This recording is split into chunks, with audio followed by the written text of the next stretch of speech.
आगे चलकर एक्शन होगा ये भी तय है। फिलहाल आपका बहुत बहुत शुक्रिया तमाम जरूरी अपडेट्स के लिए। तो चलिए दर्शकों, इस बीच आगे बढ़ेंगे। बड़ी खबर आपको बता दें, प्रहलाद जोशी ने शिक्षा मंत्रालय का प्रभार संभाल लिया है। पदग्रहण समारोह में जयंत चौधरी मौजूद रहे, शिक्षा मंत्रालय के वरिष्ठ अधिकारी भी शामिल रहे।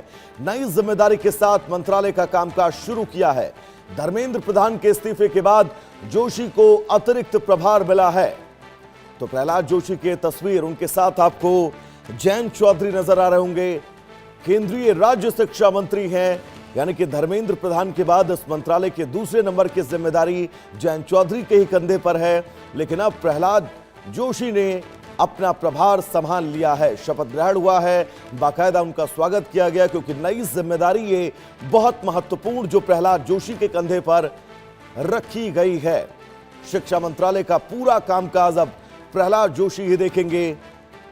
धर्मेंद्र प्रधान का इस्तीफा और इस इस्तीफे के बीच इनको बड़ी जिम्मेदारी सौंपी गई है, और यह जिम्मेदारी महत्वपूर्ण इसलिए भी है क्योंकि धर्मेंद्र प्रधान जो पूर्व शिक्षा मंत्री थे, उनका इस्तीफा जिन स्थितियों, जिन हालातों के बीच हुआ है, वो अपने आप में बहुत सारे सवाल खड़े कर गया है। तो अब इन सवालों से कैसे आगे निकलकर सकारात्मक दिशा में काम किया जाएगा, ये बड़ी जिम्मेदारी प्रहलाद जोशी के कंधे पर। हालांकि अनुभवी हैं, सरकार में लगातार बने हुए हैं, बड़ी जिम्मेदारी के पद इन्होंने संभाले हैं, संगठन में भी बड़ा दायित्व इनका रहा है, विश्वसनीय चेहरा भारतीय जनता पार्टी के हैं। तो ये तमाम बातें हैं जो इनके लिए प्लस पॉइंट है, इनके लिए सकारात्मक दिशा में इनके इस कार्यकाल को आगे बढ़ाएंगे। लेकिन जिम्मेदारियां बहुत सारी। तस्वीरों में आपको शिक्षा विभाग के तमाम बड़े अधिकारी, सचिव नजर आ रहे होंगे, और जयंत चौधरी भी आरएलडी के कोटे से मंत्री हैं, शिक्षा विभाग में राज्य मंत्रालय की जिम्मेदारी संभाल रहे हैं। और अब प्रहलाद जोशी ने शपथ ली है बतौर शिक्षा मंत्री। हमारे साथ हमारे सीनियर एडिटर संजय शर्मा जी जुड़े हुए हैं तमाम जानकारी के साथ। संजय जी, बहुत सारी चुनौतियां हैं क्योंकि कल इस्तीफा हुआ है, और जिन परिस्थितियों में संजय जी इस्तीफा हुआ है, यह प्रहलाद जोशी के कार्यकाल को बहुत ज्यादा मुश्किलों और चुनौती भरा करने वाला है। संजय जी।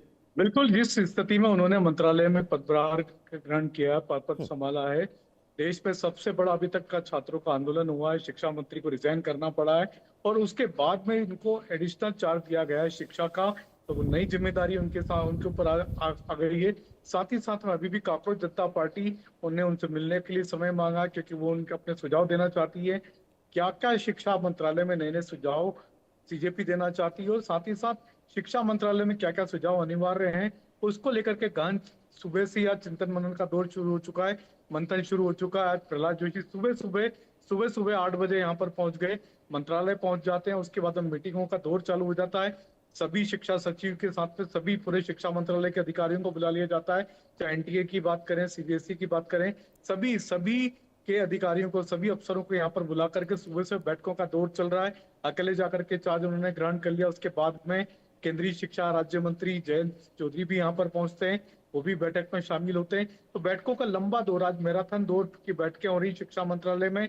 आज उनका पहला ही दिन है। कल जब उनको उस बात की सूचना मिली प्रधानमंत्री जी की तरफ से कि उनको शिक्षा मंत्रालय का एडिशनल चार्ज दिया गया, तब प्रहलाद जोशी दिल्ली से बाहर थे, लेकिन सूचना मिलने के बाद कल रात को ही दिल्ली लौटा है। और आज सुबह से सबसे पहले वो मंदिर गए, मंदिर जाकर के उन्होंने भगवान के दर्शन किए, उसके बाद में सीधे आकर के शिक्षा मंत्रालय का कार्यभार संभाल लिया, कार्यभार ग्रहण किया, और लगातार बैठकों का दौर जारी।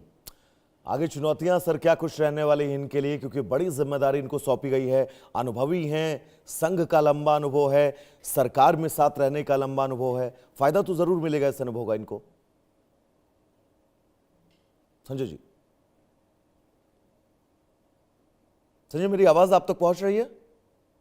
जी, can you repeat your question? हाँ बिल्कुल, लंबा अनुभव रहा है सर, संघ के ये कद्दावर नेताओं में से एक रहे हैं, संगठन से भी जुड़े हैं, सरकार से भी जुड़े रहे हैं, तो चुनौतियां बहुत ज्यादा इनके लिए नहीं होंगी चीजों का सामंजस्य बैठाने में।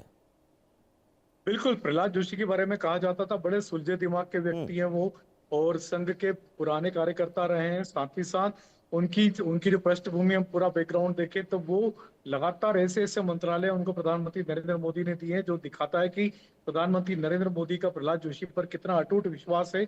इसके पहले मोदी 2.0 की जब सरकार थी तब उसमें संसदीय कार्य मंत्री के रूप में भी काम कर चुके हैं, पूरी सरकार का प्रबंधन भी संभाल चुके हैं। तो प्रहलाद जोशी पर अभी तक कोई भी दाग नहीं लगा है, चाहे वो कोल मंत्रालय हो, चाहे खाद्य मंत्रालय हो, कई सारे मंत्रालय उन्होंने संभाल करके प्रधानमंत्री का भरोसा हासिल किया। और वही कारण है कि प्रधानमंत्री नरेंद्र मोदी ने प्रहलाद जोशी को ही शिक्षा मंत्रालय का प्रभार दिया, जिसमें सबसे बड़ी चुनौतियां थी। और अभी भी छात्रों को सबसे बड़ी उम्मीद है, देश के छात्रों को अभी भी सबसे बड़ी जो उम्मीदें हैं वो देश के शिक्षा मंत्री से है, देश के शिक्षा मंत्रालय से है। और मोदी सरकार के लिए भी सबसे बड़ा चुनौतीपूर्ण मंत्रालय शिक्षा मंत्रालय बना हुआ। और संजय सर, मेरा अगला सवाल भी आपसे यही था, जिसका जवाब आपने दे दिया है कुछ हद तक।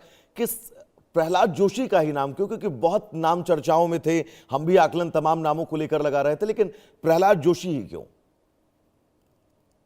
देखिए, प्रहलाद जोशी लगातार हमने हमेशा देखा, कभी भी विवादों में नहीं रहे, जी। आज तक उन पर कोई दाग नहीं लगा। और जो भी जिम्मेदारी प्रधानमंत्री नरेंद्र मोदी ने उनको सौंपी है, उस जिम्मेदारी को उन्होंने बखूबी पूरा किया है। हमने देखा था उपराष्ट्रपति के चुनाव हो चाहे राष्ट्रपति के चुनाव, उसमें उनकी भूमिका देखी है। मोदी 2.0 की जो सरकार थी उसमें पूरा प्रबंधन हमने देखा था। संसदीय कार्य मंत्री के रूप में कैसे उन्होंने सदन चलवाया, सबको साथ में लेकर के चलने की कला जानते हैं वो। और किसी भी तरीके का, चाहे करप्शन की बात हो, चाहे हाँ। किसी भी तरह की बात हो, आज तक उन पर कोई आरोप चस्पा नहीं बिल्कुल, और हुआ है। प्रधानमंत्री के कर्नाटक जैसी विश्वसनीय राजनीति चेहरों में में से एक भी हैं, और यही वजह है कि बड़ी जिम्मेदारी इनके ऊपर सौंपी गई है। संजय जी, आपका बहुत बहुत शुक्रिया इन तमाम